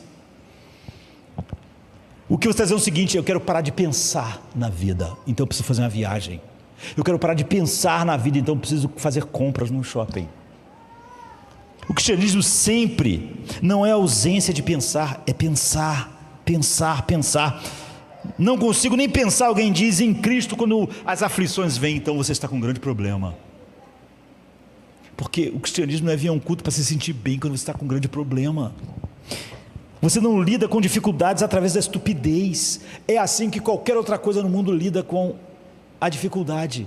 Não pense na morte, não pense nisso, não pense naquilo, não pense naquilo outro. Ou seja, a estupidez vai nos curar, mas ela não nos cura. Toda essa perspectiva Paulo considera, ele pensa, ele está falando: eu olho para as aflições da vida, mas eu comparo elas. Ele está pensando, ele não está querendo esquecer os problemas, ele está devorando eles com pensamentos. Ele diz: eu não quero me livrar da racionalidade de você ser um ser pensante. O que ele diz é o seguinte: eu penso, eu comparo com essas verdades, com Romanos 8, que ele mesmo escreveu, né? Eu não quero que você pense que essa conversa sobre glória trivializa as coisas, que é um jeito de nós passarmos algum tempo ou na nossa casa meditando, ou aqui, para durante aquele tempo esquecermos um pouco dos problemas da vida. Se você não pode, no meio dos problemas, trazer essas verdades, então você está numa situação insustentável, e você vai dizer daqui a uns anos que o cristianismo não te deu alegria, nem a paz prometida. Isso que o Ivan Karamazov disse, essa é a razão do que ele disse. Quando eu penso nisso, eu vejo como a glória não só vai fazer tudo isso aceitável, mas vai mostrar como tudo isso é realmente curado. Nós vamos ver como Deus via todas essas coisas perfeitamente. Não tente encontrar consolo no que não é um consolo. Pouco tempo atrás uma menina caiu num vulcão, né? Todo mundo ficou sabendo disso. Aí eu vi o pai dela falando: olha, vamos tentar transformar isso numa lei, uma lei que dê mais proteção a quem caminha, sei lá, na beira do vulcão. E se a gente conseguir essa lei, então isso vai mostrar que a vida dela valeu a pena e vai nos consolar. Não vai. Ah, minha filha foi atropelada por alguém bêbado. O jeito de eu encontrar consolo nisso é conseguir uma lei que acabe com alguém que dirige assim, porque então a vida da nossa filha trabalha. Isso não vai consolar a perda da sua filha.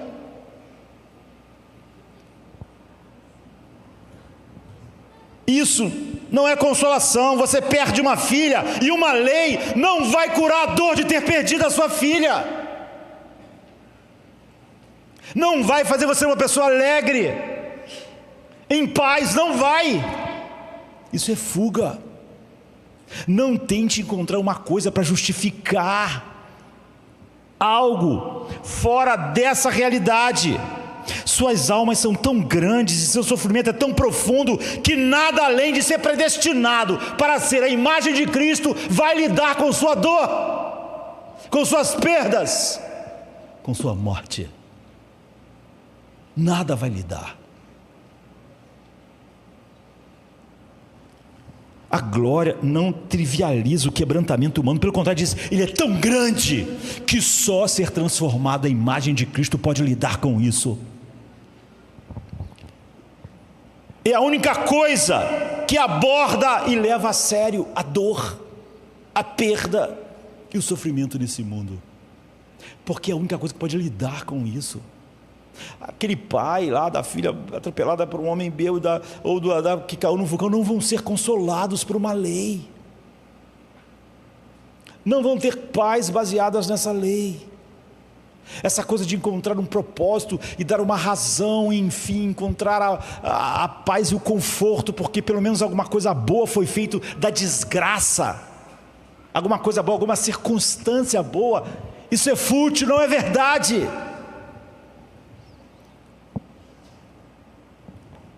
Pelo amor de Deus, o que mais poderia lidar com as feridas dos nossos corações que o pecado fez, a não ser a imagem do Filho de Deus?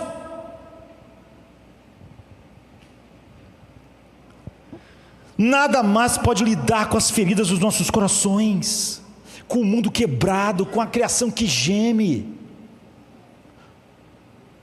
Não é uma nova circunstância, não é uma coisa que possa vir de bom daquilo, no sentido de criar uma circunstância, criou uma lei, criou uma coisa, tinha algo melhor, uma circunstância melhor. Sua alma é grande demais para qualquer coisa, além de ser a imagem do Filho de Deus para ser curada. Então, nós temos que orar a Deus, pedir que nos ajude a fixar em nossos corações o fato de que nossas coisas ruins se transformam em bem, e que nossas coisas boas não podem ser perdidas, e que o melhor está diante de nós. É isso que nos faz alegres, felizes e em paz no mundo quebrado. Na medida em que entendermos, na medida em que usarmos, na medida em que passarmos por nossas vidas diárias, trazendo isso à nossa mente, como Paulo disse que fazia, na medida que enfrentarmos o bem rotineiro, sabendo, esse não é o normal, isso é a graça maravilhosa de Deus. O normal é o cavalo tropeçar, o normal é o fígado ficar ruim, o normal é o oposto. Esse é o mundo sobre o pecado, é o mundo sobre a maldição, é o mundo a leste do Éden.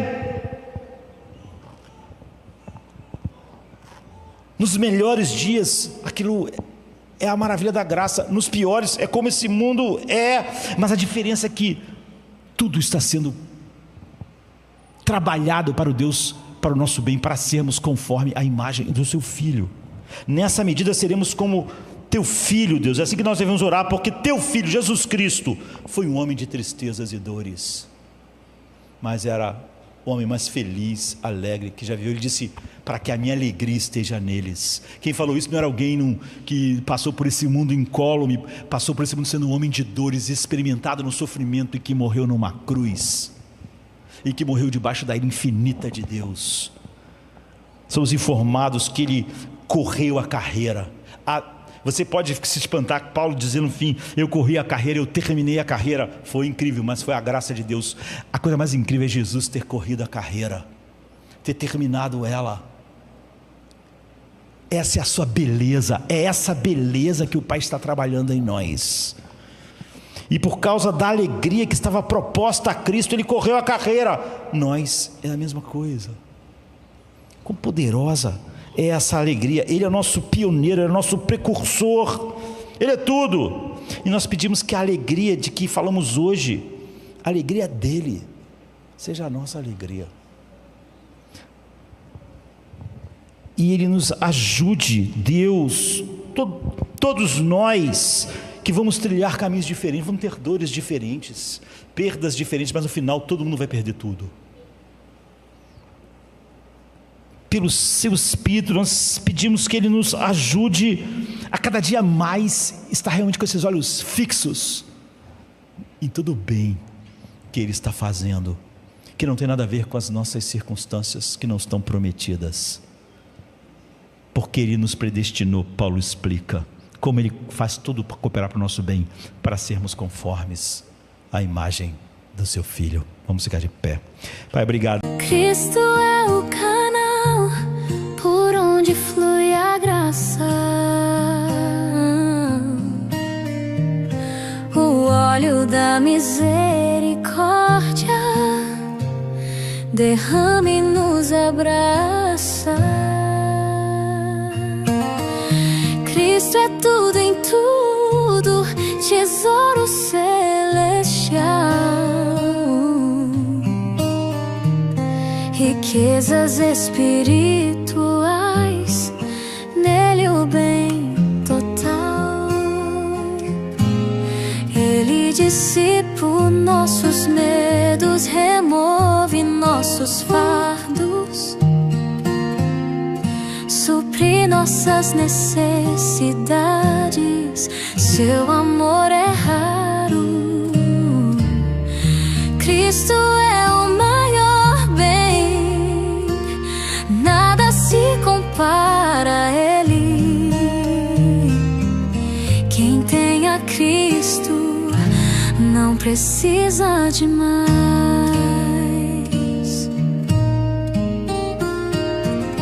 Ele é um mar imenso, não precisamos de cisternas. Em Cristo toda plenitude, em Cristo tudo está. Cristo é beleza que adorna, ouro que enriquece, bálsamo que cura, pão que fortalece.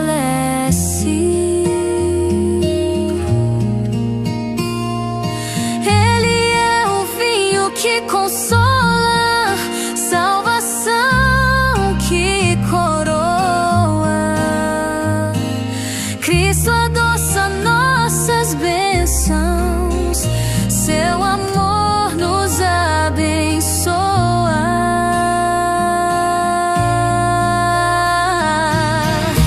Cristo é o maior bem, nada se compara a Ele. Quem tem a Cristo não precisa de mais.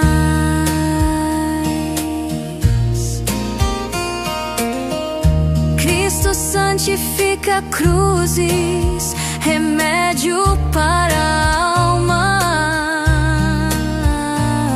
trabalha o pecado fora, a graça traz calma, alma no fogo da aflição. Nada perdemos, só impurezas.